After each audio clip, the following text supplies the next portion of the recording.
The second topic that is again very important, it can be also considered from the environment section. Ethanol blending target advanced. The national biofuel policy, okay, let's see why it was in news. Because the union cabinet has advanced means moved the date of achieving that specific target from 2030 to 2025-26. That means the date for achieving 20% ethanol blending in petrol, okay, 20% ethanol blending in petrol from 2030 to 2025-26. That has been done by making a specific change or amendment in the national policy on biofuels. National policy on biofuels 2018. ठीक है, तो national policy on biofuels 2018 में एक specific change किया गया है. What changes कि the date for achieving 20% ethanol blending, currently it is around 9.9% ethanol blended petrol. The petrol that we get at the filling stations is 9.9% on an average ethanol blended. ठीक है, is on an average 9.9% ethanol blended. Now ethanol blending policy started in 2003 with initial target of 5% ethanol blending, and from thence it has from the time and again advanced the targets. And okay, so this is the news. Now it has also allowed more feedstocks. Feedstocks is the raw material that is used for preparation of ethanol, ठीक है, for the production of biofuels, to cut dependency on imported oil for meeting its energy needs. Now we'll be looking at, it's a very interesting and important topic. It also involves some science and we'll looking at that also. ठीक है, तो why ethanol blending at the first hand? Like, why blend ethanol? Blending means mixing of petrol, the conventional gasoline, with ethanol. Ethanol is a specific alcohol with the chemical formula of C2H5OH. C for carbon, H for hydrogen, O for oxygen. ठीक है, तो it will be added with petrol and sold to the OMCs, oil marketing companies. Basically, oil marketing companies add this ethanol. This ethanol is added with petrol by oil marketing companies. Now, what are oil marketing companies? Like Bharat Petroleum is one, IOCL is one. Oil marketing companies means those companies which set up these filling stations throughout the country to provide oil in retail. Okay, these are oil marketing companies. Now, why blend ethanol? ठीक है, properties of ethanol, making it a fuel. Why is ethanol considered a fuel? Why are we not adding water to petrol? Would that not be very good, right? So ethanol has a higher octane rating than petrol, which makes it a nice blend as it increases the knock rating of the engine. Now, to understand this, a very, very interesting thing, what is knock rating and all, ethanol?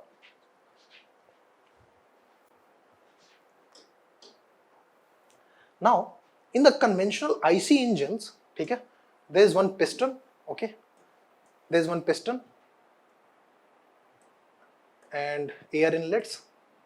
I'm not very good at art, okay, spark plugs, okay.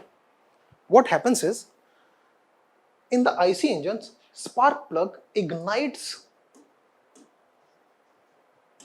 a spark, okay, and then fuel is rushed mixed with air, fuel plus air, and there's a very high pressure inside this combustion engine.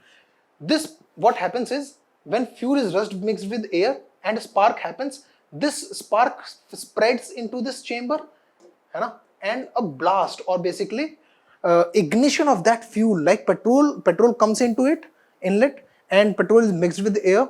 Petrol is very flammable liquid, right?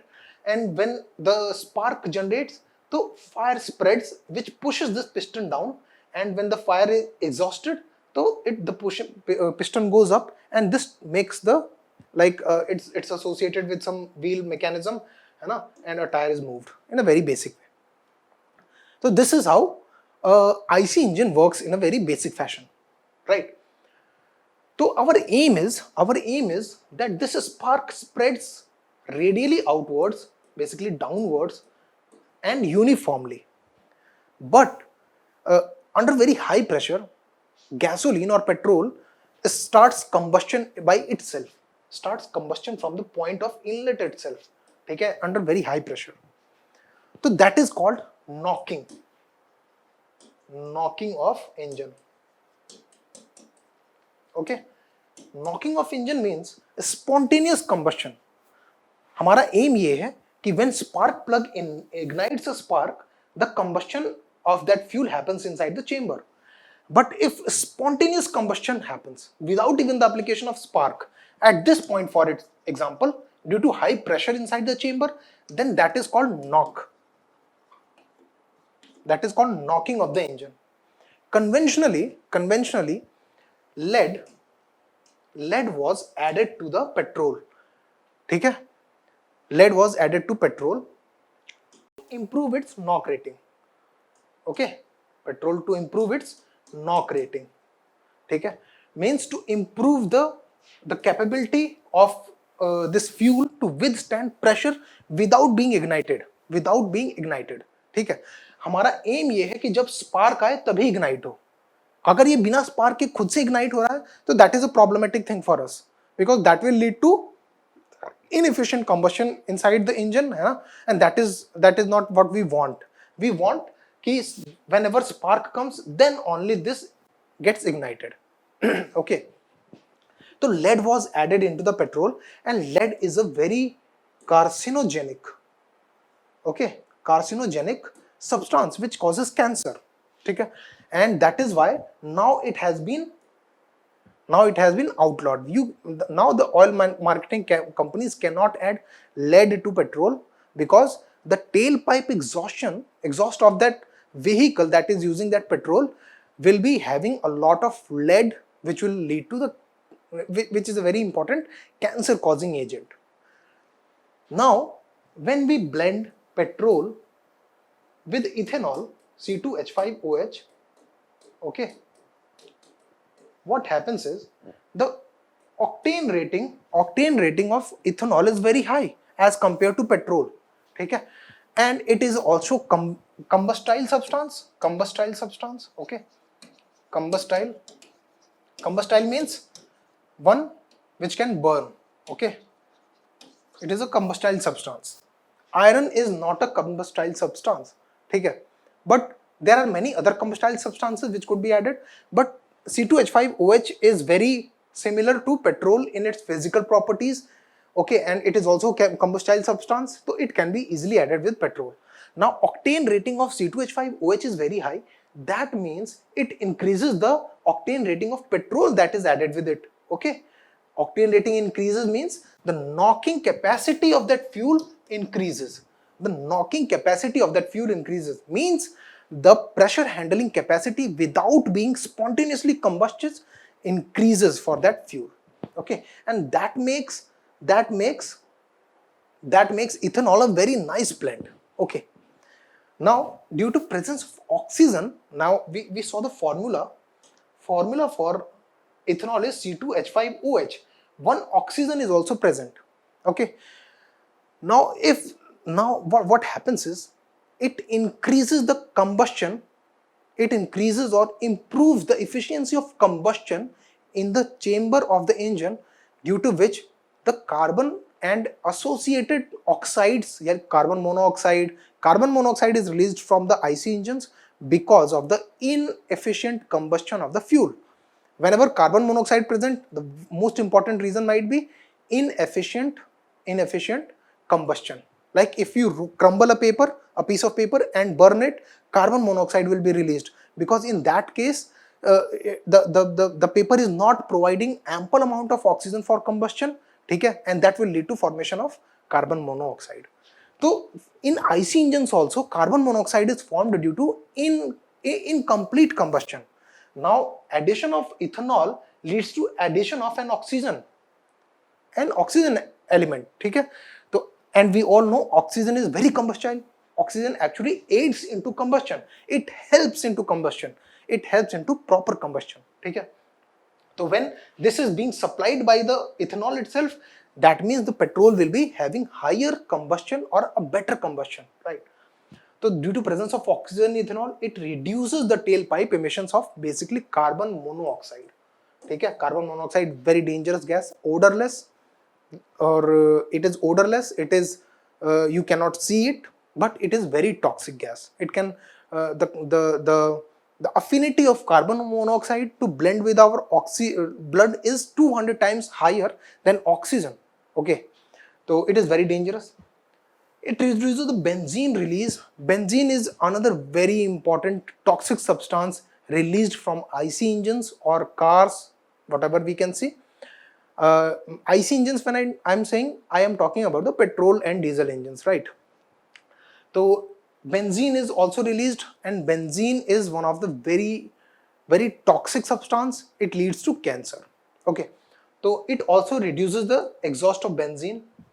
And since it is made from biomass means waste product basically.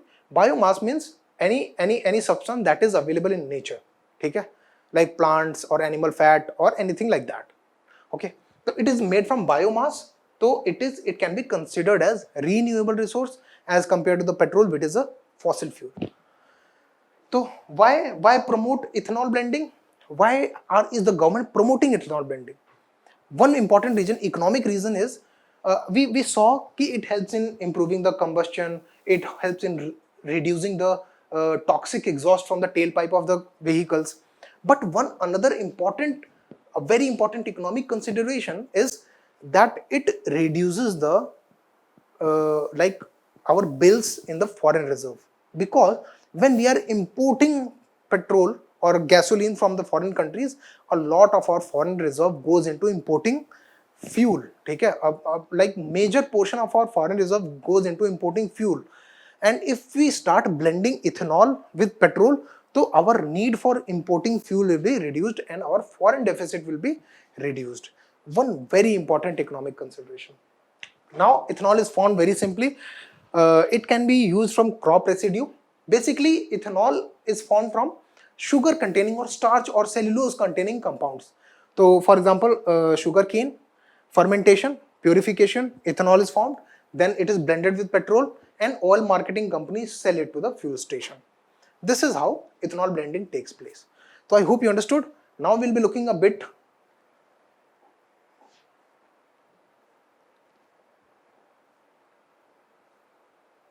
about the national policy on biofuels. Why we are talking about this? Because now the first point say that national policy on biofuels has set a target of 20% ethanol blending and 5% biodiesel blending. Now biodiesel is different from ethanol because ethanol has a formula of C2H5OH and biodiesel is a completely different chemical substance, although it is also extracted from biomass. Okay, but it is not mixed with petrol. Instead, it can be blended with diesel. Okay, so that is why biodiesel is a different substance. Ethanol, which can be blended with petrol, is a different substance. So the target is, the original national policy in biofuels set the target of 20% ethanol blending, 20% ethanol blending, and 5% biodiesel, production of biodiesel blending, okay, with diesel of course, by 2030. This target was set in 2018. 2018 में ये target set किया गया कि next 12 years में up to 2030 we will be having 20% ethanol blending and 5% biodiesel blending. Now government has advanced. What government has done is, government has advanced for 20% ethanol blending. The target has been advanced to 2025-26 by 5 years. Okay. The government has proposed extending 4,468 crore liter ethanol production through loans. Okay, through loans means anyone who tries to set up an ethanol production unit can be extended a loan by the government, and such units the total production volume for such units will be 468 crore liters. Now, to achieve this target, we need 1500 crore liters. ठीक है? So we need 1500 crore liters. As Niti Aayog said that 760 crore liters, okay, can be generated from the sugarcane industry itself, and the rest 740 crore liters, the next 740 crore liters can be produced by using other raw material. तो 760 crore litres तो हमें sugar cane factories या sugar making industry ही दे देगी, लेकिन 740 litre जो बचता है that can be produced by setting up specific ethanol production units. Okay, incentivizing the distilleries, sugar mills, these are the policy measures that the government has proposed to increase the ethanol production. Of course, if we want to increase the ethanol blending, first of all we need to increase ethanol production also. Okay, so next, production by extending the interest subvention for 5 years at 6% max capped interest. That means if anyone wants to set up an ethanol production unit, so they can be extended a specific loan with interest subvention. That means if the normal interest rate is, for example, 8%, so the government will be paying 2% of your interest. You will have to only pay 6% of the interest on the loan that you have taken for setting up a bioethanol production unit. So interest subvention means the removal or providing subsidy on the interest rate. For example, if 8% was the interest, that is being imposed on a loan, ठीक है, on a loan that a specific company takes from bank, ठीक है. तो अगर आप loan लेते हो तो आपको एक स्पेसिफिक इंटरेस्ट देना ही पड़ता है. तो this interest, for example, if it is 8%, तो it can be written as 6% plus 2%. This 2% will be provided by government, ठीक है, and this 6% will be paid by you. Okay, that is called interest subvention. Okay, this is the policy. Okay, now target is, of course, this now has been changed by 2025. Okay, and this remains the same. This will be provided by viability gap funding. Viability gap funding means, it's a very important term. Viability gap funding is provided for those projects which the government considers are possible, okay, are feasible, economically feasible, but someone is not having proper funds to set it up, right? For example, if you want to set up a company, and an investor believes that this company is financially and economically possible, and he understands that you are not having proper funds, then he can provide the gap fund. For example, if you are having 400 crore and 425 crore is needed, so this 25 crore will be paid by the investor, in this case the government, and the government has allocated rupees 5,000 crore over a period of 6 years, from 2018 to 2024. That means anyone, that means the government has set aside a budget of 5,000 crores for setting up ethanol production units through viability gap funding. Okay. Higher purchase price. Now, higher purchase price and tax incentive. Why is that being provided? For example, if someone sets up a biodiesel unit, okay, if someone sets up a biodiesel unit,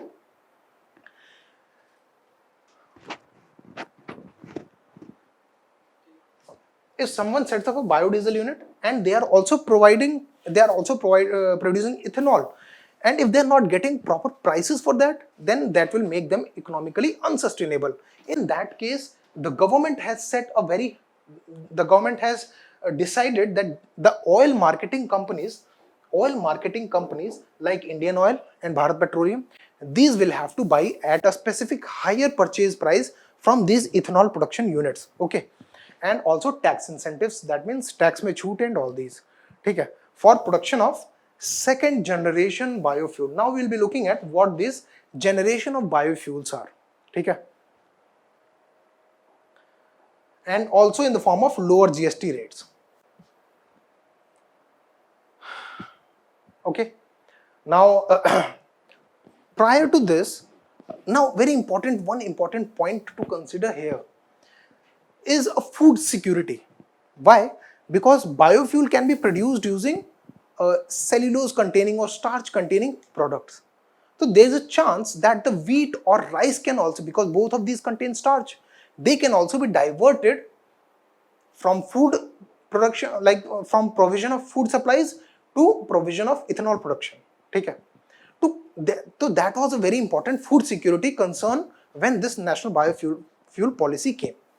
The government, what did was, it has increased the scope of the raw material that can be used for biofuel production.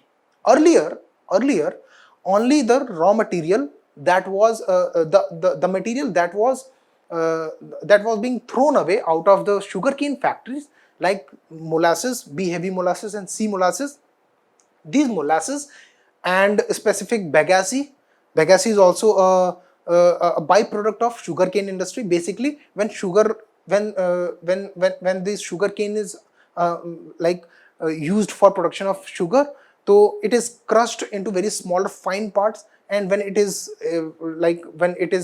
thrown out of that factory, so it becomes useless. But it can be used, it can still be used for production of ethanol. Now, national policy on biofuels has increased the scope of the raw materials that can be used. How? Intermediate B molasses. Now, molasses, this is molasses. Okay? Molasses is an intermediate product during the sugar production. Okay? So it is an intermediate product during the sugar production, and it is not used for sugar production. It is a byproduct, basically, you can say, molasses. Okay? It is this dark liquid that comes out of the boilers during the sugar production. So this can also be used. Now the government has allowed the use of molasses. And sugarcane juice, of course, it can be used easily by fermenting it. Sugarcane containing material, sugar beet and sweet sorghum. ठीक है. उसके बाद corn, cassava. Now this is an addition. These are additions. Earlier sugar containing material was used. Now also starch containing material like corn. USA is the largest producer of corn, and that is why they produce a lot of biodiesel or biofuels like ethanol also. Okay. In Brazil, actually, there is E85. There is E85 being sold. E85 means 85% ethanol plus 15% gasoline or petrol. See, such a revolutionary thing to do. But specific engines can, only specified engines can run on this fuel, E85, not the general IC engine. Okay? So if we use this fuel on our vehicles, though they will either not run, or they will run very inefficiently, or they will, like, the engine will be destroyed. Okay? So now what is happening is, starch containing materials like corn, cassava, rotten potatoes. Okay? This is cassava. Okay? You might have eaten it also. So starch containing materials, damaged food grains. Basically, the procurement can be done from FCI or from farmers also. So damaged food grains means damaged wheat and damaged rice, basically. And food grains during surplus phase. This is very important point, and this was opposed also when this national policy on biofuels came, because of course the thing that we talked in the very beginning about the food security, that a greater portion, if ethanol production is more lucrative, okay, so the farmers may divert their produce, okay, during their produce not towards the food supply but towards ethanol production, because if the ethanol production is paying higher than the food supply, so they will be diverting it, and that can cause a situation of food scarcity. Okay. So the scope was extended. Okay. The scope was extended. Now, what are what are the classification of biofuels as done in National Policy on Biofuels. First generation biofuels, bioethanol, biodiesel, made from sugarcane, sugar beet, sorghum, starch containing feedstock, everything that we talked in the previous slide, that was first generation biofuels. Okay. Biodiesel is also made from some specific seeds, okay, like non-edible oils, okay, fossil, which is similar to biodiesel, fossil diesel in characteristic, but it can be made from rapeseed, from other non-edible seeds also. Okay. So that is biodiesel, and bioethanol and biodiesel are first generation biofuels. उसके बाद advanced fuels में आता है. These are basic fuels. Advanced fuel में generation of biofuel second generation जो होगा, that will be from cellulosic material, bagasse, crop residue and all these things. ठीक है. तो and non food biomass. तो ये वाला तो सारा food biomass है, basically sugar containing and starch containing. And advanced fuel या second generation biofuel is those fuels which are cellulose containing. ठीक है. Crop residue, municipal solid waste, okay, bagasse. Bagasse is a byproduct of sugarcane, sugar industry. ठीक है. Third generation biofuel will be bio CNG and algae based biofuels. Okay, biofuels based on algae. ठीक है. So these are bio, like this is very important to remember कि what kind of fuel is, what kind of generation contains what kind of fuel. That depends on the raw material, feedstock. ठीक है. I hope you understood this. And one important scheme also, Pradhan जैव ईंधन वितरण अनुकूल फसल अवशेष निवारण योजना. This was also brought by government at the budget of rupees 5,000 crore. It was brought by Ministry of Petroleum and Natural Gases. It aims to provide financial assistance through viability gap funding to the second generation. Second generation में what we saw, production of biofuels through cellulosic material. ठीक है. First generation में production of biofuels through starch containing or sugar containing. Second generation में through cellulose containing material. Now we encounter in every winters in Delhi, there is a very important smog event that is caused mainly due to the burning of leftovers in the fields in the Punjab and Haryana. So to counter that and to aid the or increase the production of biofuels, what government has done, वातावरण अनुकूल फसल अवशेष निवारण योजना. वातावरण अनुकूल फसल अवशेष means crop residue. फसल अवशेष means crop residue. निवारण मतलब to find a solution of योजना scheme. तो मतलब if someone tries to set up a second generation bioethanol producing unit, so they will be provided funding by government through viability gap funding channels, and the total budget has been set up to rupees 5,000 crore, and it has been released. The nodal ministry for this scheme is PMG1 is Ministry of Petroleum and Natural Gas, and Rajasthan became the first, very important point, that Rajasthan became the first state to implement national policy on biofuels. So I hope you understood this. If you have any issues, you can reach out to me through the comment section. I'll be always happy to take your questions.